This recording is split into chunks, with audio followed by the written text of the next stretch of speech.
जय माता दी, जय मां कामाख्या। दुख क्या है और सुख क्या है?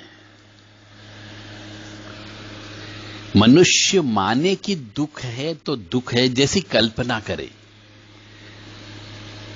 परंतु मनुष्य एक माया के जाल में फंसा हुआ है। दुख को यदि हम आभास करेंगे, महसूस करेंगे, तो दुख अनुभव होता है, परंतु वास्तविक रूप से दुख दुख नहीं है। वो तो एक जिंदगी जीने की कला है। जैसे स्वप्न में राजा भिखारी हो गया, उसने ऐसा स्वप्न देख लिया।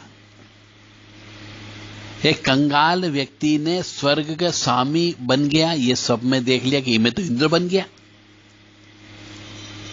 और वह जब जागा तो उसके जागने पर लाभ या हानि कुछ भी नहीं है, वो तो वैसा का वैसा ही है।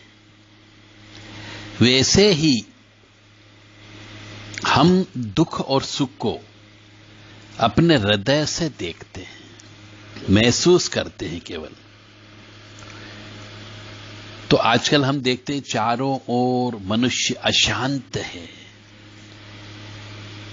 दुखी दिखाई देते हैं। हर एक घर छोड़ करके अगला घर में कोई न कोई दुख अवश्य है, और इस दुख का कारण सिर्फ एकमात्र है, ज्ञान का अभाव होना।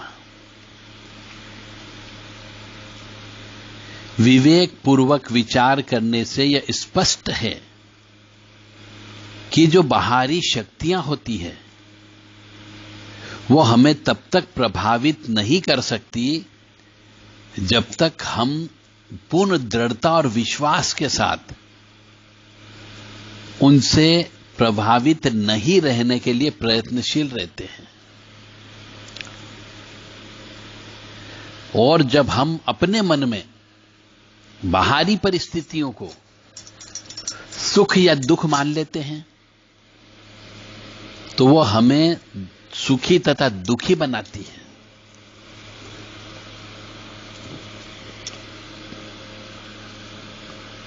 यदि मनुष्य निरंतर भगवान का स्मरण करता रहता है कि यह शरीर भगवान को मैंने अर्पित कर दिया है, अब दुख भी है तो तेरा, सुख भी है तो तेरा, जिसको हम समर्पण भाव कहते हैं। यानी मनुष्य यदि शुद्ध सच्चिदानंद, जिसको हम बोलते हैं सोहम की अवस्था में है, तो दुख तो आएगा परंतु दुख की अनुभूति नहीं हो सकती। अब दुख और सुख ये तो आते ही आते हैं। प्रारब्ध भोग को टाला नहीं जा सकता। प्रारब्ध कर्म को ज्ञानी मनुष्य भी महसूस करता है और अज्ञानी मनुष्य भी महसूस करता है, और भोगना ही पड़ता है। अंतर केवल इतना सा हो जाता है कि ज्ञानी मनुष्य उस कष्ट को प्रसन्नतापूर्वक, अच्छा बुरा सभी प्रकार का प्रारब्ध कर्म को वो भोग लेता है।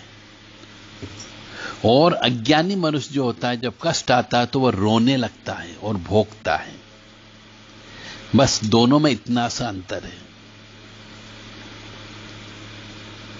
यह 100% श्योर है हर मनुष्य के जीवन में कि पिछले जन्म के कर्मों का फल भोगना ही पड़ेगा, चाहे उसे प्रसन्नता के साथ भोग लिया जाए या दुख के साथ भोग लिया जाए। जब मालूम है कि दुख आने वाला है तो उसे दुख मत मनाओ। अपने आप को इतना स्ट्रांग कर लो, भगवान का भजन करके, जप तप करके, विल पावर बढ़ा करके, सोहम की अवस्था में जाकर के, साधना की अवस्था में जाकर के, ध्यान की अवस्था में जाकर के, कि वो कष्ट तो आएगा पर कष्ट कष्ट जैसा महसूस नहीं होगा। हमें कष्ट केवल भ्रम के कारण उपस्थित होता है। हम सोचते ज्यादा हैं। अब एक उदाहरण देता हूं तो शायद इससे कुछ समझ में आ सकता है कि एक कमरे में एक रस्सी पड़ी हुई है, किसी अंधेरे कमरे में।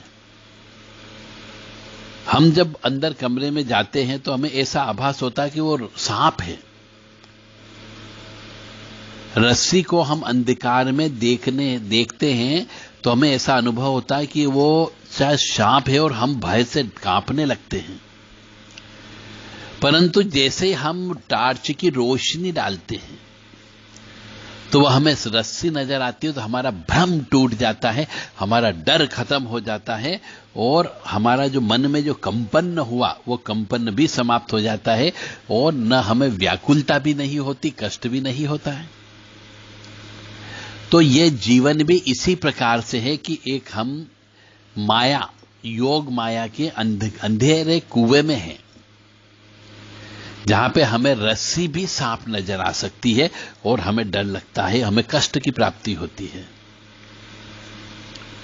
तो हमने सर्प की कल्पना कर ली अंधेरे में, तो उससे भयभीत हो गए। तो यह था हमारा अज्ञान। पहले हम कंफर्म तो कर लें, तब तो डरे कि वो रस्सी है कि सांप है। तो ये कैसे कंफर्म करेंगे कि भैया कोई पहले पत्थर फेंक लो, कोई लकड़ी से छू लो, तभी तो हम महसूस कर पाएंगे कि वो सांप है कि रस्सी है। या फिर आपके पास ज्ञान की रोशनी होनी चाहिए। यदि ज्ञानी मनुष्य के पास में ज्ञान की रोशनी होती है तो उसे दुख विचलित नहीं करता, यानी उसके पास टार्च हो, माचिस है, ज्वाला है, तो वह उसे दुख विचलित नहीं, क्योंकि उसे मालूम है कि ये मैंने पिछले जन्म में पाप कर्म किया था, उसका फल मैं भोग रहा हूं।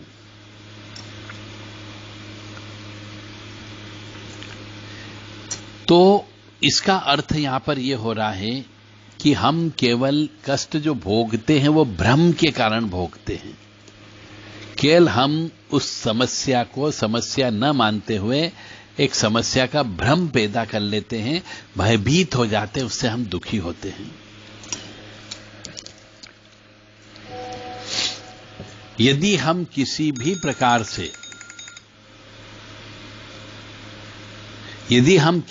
प्रकार से वह भ्रम को दूर कर दे तो हमें दुख का अस्तित्व महसूस ही नहीं होगा, और दुख का कारण है हमें भ्रम। तो कहने का अर्थ मेरा यहां पर है कि भ्रम का नाश दो प्रकार से हो सकता है कि एक तो हम दीपक लेकर के चलें, लाइट लेकर के चलें, उजाला लेकर के चलें, तो हमें रस्सी जो है सांप नजर नहीं आएगी, रस्सी ही नजर आएगी। और दूसरी चीज यह है कि हम अपने ज्ञान में, विल पावर में इतनी इच्छा शक्ति जागृत करें कि यहां पर सांप आ ही नहीं सकता, रस्सी ही है।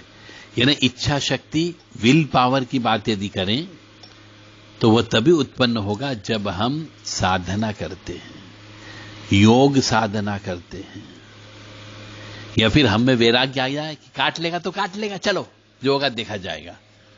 यदि हम ये सोच लें, विवेक से वैराग्य की उत्पन्न कर लें, तो हमें कोई कष्ट की प्राप्ति नहीं होगी।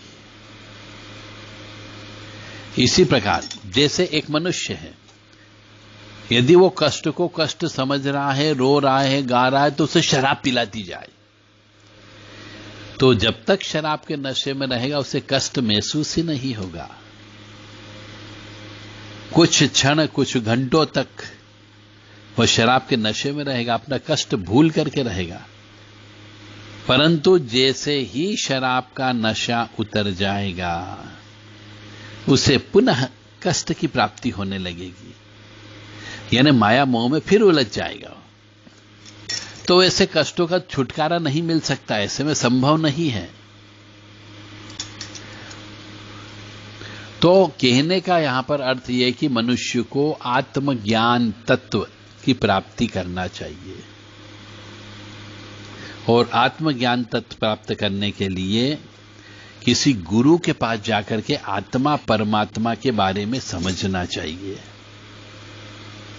तब जाकर के मनुष्य को इस आत्मा परमात्मा के भेद का पता लगेगा। एक उदाहरण और दे दे, शायद इससे भी समझ में आ जाए कि एक जौ होता है धान और एक होता है चावल। तो धान को यदि हम मिट्टी और पानी में डुबो करके रखते हैं तो उससे पौधा उत्पन्न हो जाता है। परंतु यदि वो चावल को जो यदि उसके छिलके उतार दिए जाए और उसमें से चावल निकलता है, तो केवल चावल को हम मिट्टी में और पानी में डुबो करके रखें तो कभी नहीं उगेगा, वो चावल का चावल ही रहेगा।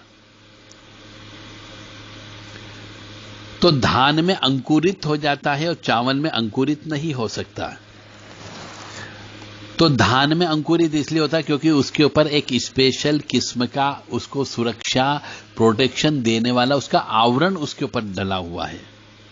वह चैतन्य जीव है जो, जबकि जब उसका आवरण उतर जाता है तो वह चावल बन जाता है, और जब चावल बन जाता है तो उसका पुनर्जन्म नहीं हो सकता। तो आपको वो आवरण हटाना है, आपको वो भूसा हटाना है, तो फिर अंकुरन ही नहीं होगा। और जब अंकुरन ही नहीं होगा तो आपके पिछले जन्म के शुभ अशुभ कर्म हमेशा हमेशा के लिए समाप्त हो जाएंगे। अब आपको जन्म ही नहीं लेना, क्योंकि अब आप समाप्त हो गए हो।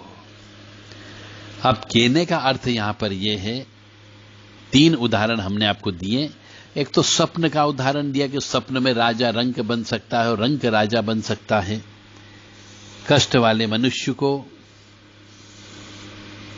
शराब पिला करके कष्ट को कम कर सकते, मतलब आवरण डाल दिया जाता है तो वह पुनः कष्ट से दूर हो जाता है। और तीसरा हमने एक जौ और चावल का उदाहरण आपको दिया कि जौ को उगाया जाएगा तो वापस अंकुरित होगा, वापस वो बीज बनाएगा और फिर ऐसी प्रक्रिया चलती ही रहती है, मतलब जन्म मृत्यु की। परंतु यदि वो जौ में से ऊपर का छिलका आवरण उतार दिया हमने, भूसी हटा दी, तो ये पुनर्जन्म होना बंद हो जाता है। तो आपको अपनी माया का आवरण हटाना है ताकि आपका पुनर्जन्म न हो, और पुनर्जन्म नहीं होगा तो आपकी मुक्ति और मोक्ष हो जाएगी। हर मनुष्य का एक ही उद्देश्य होना चाहिए कि मेरा पुनर्जन्म नहीं हो। जय माता दी, जय मां कामाख्या। यदि किसी भी धर्म प्रेमी बंधु को और कोई इससे संबंधित प्रश्न हो, आध्यात्मिक प्रश्न हो, तो आप प्रश्न हमसे कर सकते हैं। हमारे व्हाट्सएप नंबर हैं 9893128047 और 7649862712। इन नंबर पर आप हमें व्हाट्सएप के माध्यम से अपना नाम और पता अवश्य बता दें, उसके बाद हमसे प्रश्न कर सकते हैं।